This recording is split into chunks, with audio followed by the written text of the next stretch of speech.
बच्चों, कैसे हैं आप सब? आई होप आप सब बहुत अच्छे से होंगे। तो चलिए, आज हम स्टार्ट करने जा रहे हैं ट्रिग्नोमेट्री। ट्रिग्नोमेट्री बेटा one of the most important chapter for class 10th class का चैप्टर 8 है। ट्रिग्नोमेट्री आप लोग के लिए बहुत ज्यादा टफ तो नहीं बोल सकता हूँ, एक एक्सरसाइज है जिसमें प्रूवमेंट थोड़ा सा वो टफ क्वेश्चन आता है। बाकी तो सारा सिंपल है, बाकी सारा क्या है, सिंपल है। बट इसकी गारंटी भी रहता है ऐसा ना कि एक क्वेश्चन इससे तो फिक्स रहता है हमारे 3 मार्क्स या 5 मार्क्स में। तो आज हम देखेंगे ट्रिगोनोमेट्री का बेसिक इंट्रो, देखेंगे पहले कि ट्रिगोनोमेट्री है क्या, कैसे ट्रिगोनोमेट्री आया, कहां से ये स्टार्ट हुआ। ठीक है, उसके बाद हम आगे चलेंगे आपका प्रूवमेंट के ऊपर, आइडेंटिटी इसका जो भी है, रेशियो इसका जो भी है, ठीक है, वो सारी बातें करेंगे हम इस वीडियो में। देखते हैं, सबसे पहले बेटा ट्रिगोनोमेट्री की बात करें तो ये राइट एंगल ट्रायंगल के बारे में आपको पता होगा। तो ये राइट एंगल ट्रायंगल में ऑलवेज यूज होता है बेटा। क्या होता है, कौन से एंगल में होता है? Right angle triangle. थोड़ा सा हम पीछे जाए, आपको बता दें 9th क्लास में आपने पढ़ा होगा राइट ट्रायंगल के बारे में। 9th क्लास में आपने राइट ट्रायंगल के बारे में पढ़ा है, एक में ही पढ़ा होगा। राइट एंगल ट्रायंगल का क्या होता है?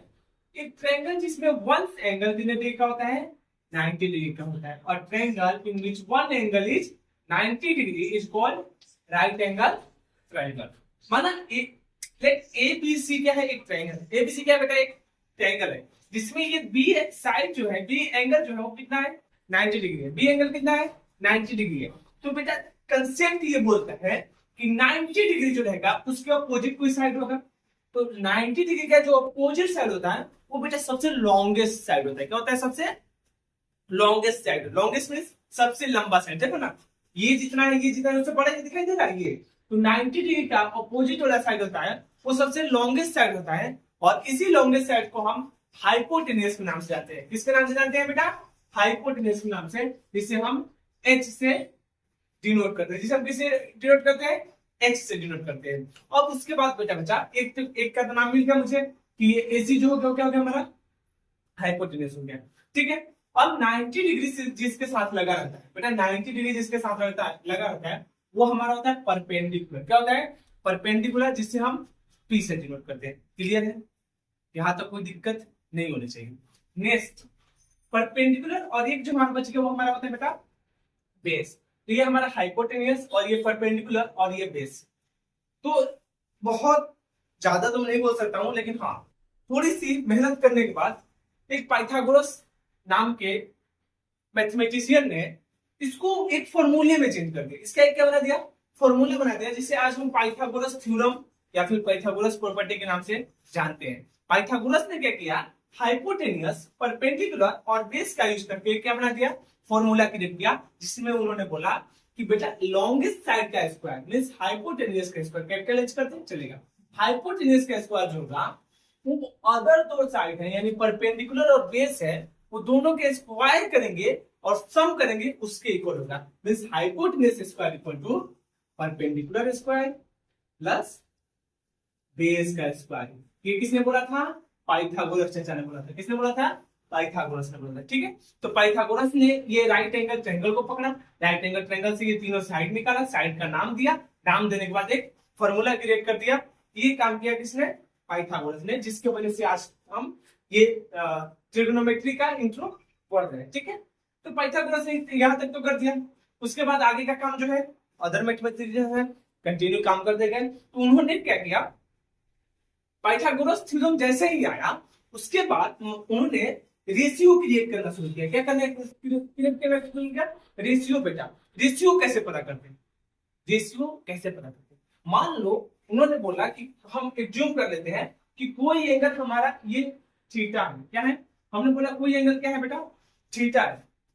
ठीक है, तो थीटा के सामने वाला तो परपेंडिकुलर हो गया, एंगल के सामने वाला क्या हो गया? परपेंडिकुलर, और 90 डिग्री के सामने वाला हाइपोटेन्यूज हो गया, और सबसे जो बच गया वो क्या हो गया? हमारा बेस बच गया। क्या बच गया? बेस। तो उन्होंने बोला कि कोई एंगल हमारा थीटा है, तो थीटा के सामने वाला परपेंडिकुलर। तो अगर हम परपेंडिकुलर को हाइपोटेन्यूज से डिवाइड कर, उन्होंने बोला कि मान लो हम परपेंडिकुलर को ये हाइपोटेन्यूज से डिवाइड कर दे तो हमारे पास क्या आएगा? अगर हम परपेंडिकुलर को हाइपोटेन्यूज से डिवाइड कर सकते हैं ना, कोई बड़ी बात तो है नहीं। तो परपेंडिकुलर को हाइपोटेन्यूज से डिवाइड कर दे तो हमारे पास क्या आएगा?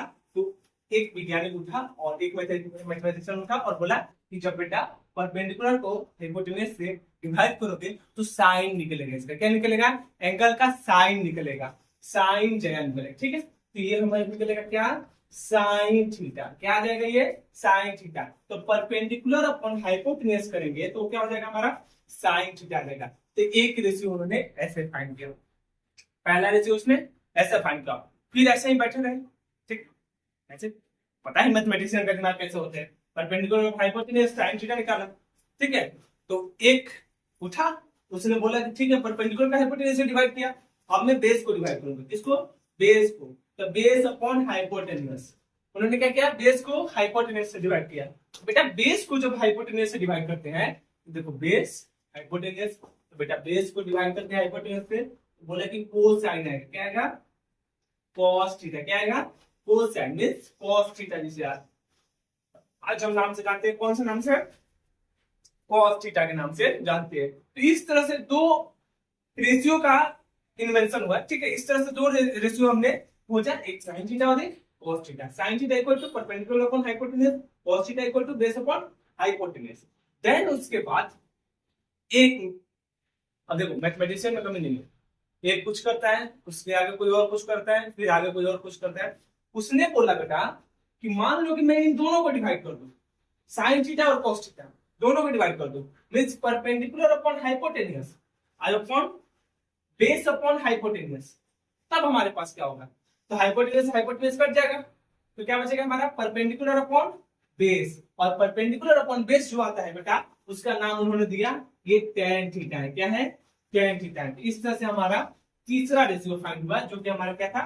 tan थीटा, जो आता है sin थीटा और cos थीटा के डिवाइड से। इसीलिए यहां से एक आइडेंटिटी निकल के आया कि बेटा tan theta equal to sin theta upon में cos theta, sin theta upon में cos थीटा। ठीक है, tan theta equal to sin theta upon में cos थीटा। तो इस तरह से हमारा तीन ट्रिगोनोमेट्री रेशियो निकल कर आया। पहला हमारा sin थीटा, दूसरा हमारा cos थीटा, तीसरा हमारा tan थीटा। लेकिन ये लोग यहीं पर रुकने वाले नहीं थे, ये लोग और आगे चले।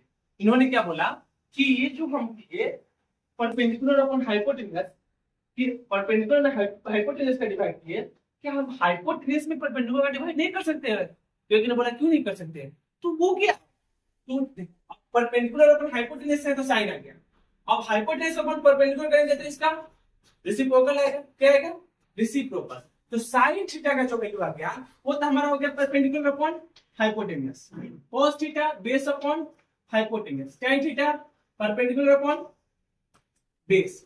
अब उसके बाद जो आया बेटा, उन्होंने बोला कि अगर हम हाइपोटेन्यूज नीचे ऊपर और हाइपोटेन्यूज को नोमिनेटर में और परपेंडिकुलर डिनोमिनेटर में लिखेंगे तो एक वैल्यू आएगा जिसका नाम होगा cosec थीटा। हम लिख देंगे इसे 1 अपॉन cosec थीटा। क्या नाम दे दिया उसका? 1 अपॉन cosec थीटा। फिर उसके बाद बोला उन्होंने कि ये जो cos का उल्टा करेंगे तो आ जाएगा 1 upon sec theta, 1 upon sec theta.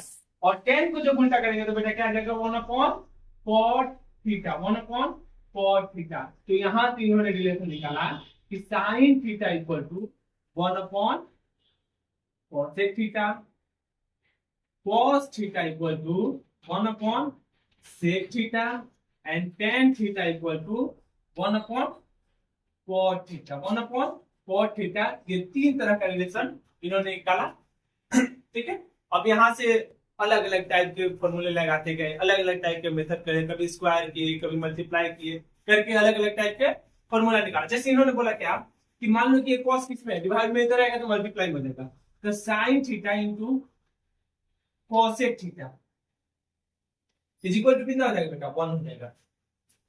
Multiply कर दिए, सेम ही बात है, cos है तो sec है, तो cos theta into sec theta equal to कितना हो जाएगा? 1 हो जाएगा। tan है तो cot है, तो tan theta into cot theta, tan theta into cot theta is equal हो जाएगा 1। ये इस तरह से हमारा और फॉर्मूला बन गया। अब इसी तरह से उन्होंने अलग अलग टाइप के फॉर्मूले निकाल के आगे बढ़ते गए, बहुत आगे बढ़े, और यहाँ तक आगे बढ़ गए हैं कि किसी चीज का हाइट फाइंड करने के लिए, कितना भी हाइट, आज हमें पता है कि सन का हाइट जो है हमारे पृथ्वी से कितना है, तो उसका बस एक ही रीजन है, वो क्या है हमारा ट्रिग्नोमेट्री। कौन सा रीजन है?